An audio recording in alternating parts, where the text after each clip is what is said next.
Léo, 4 ans, était un petit garçon impatient. Plus que tout, il adorait la balançoire du parc. Mais attendre son tour était un supplice. Chaque seconde était une éternité. Un après-midi ensoleillé, alors que Clara, une fillette aux couettes blondes, s'éclatait sur la balançoire rouge, l'impatience de Léo atteignit son comble. Il trépignait, ses petits pieds tambourinant le sol.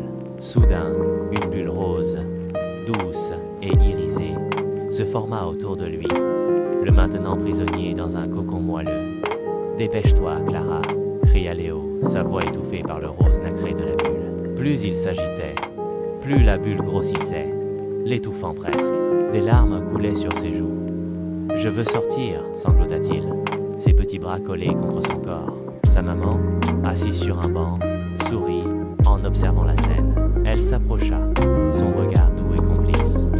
« C'est la bulle d'impatience, mon chéri, » dit-elle doucement. « Souffle doucement pour la faire disparaître. » Léo, surprise, gonfla ses joues, suivant les instructions de sa mère.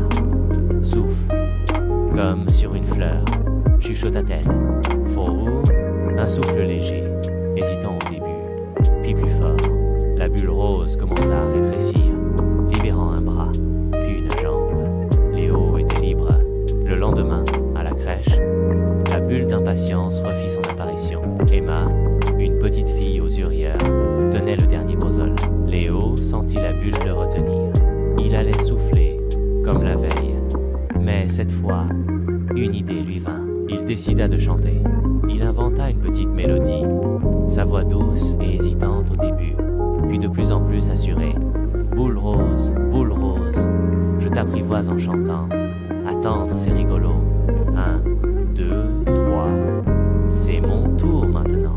La bulle, au rythme de sa chanson, se mit à scintiller, à briller de mille feux. Oui, pi. Elle explosa en une pluie de paillettes roses.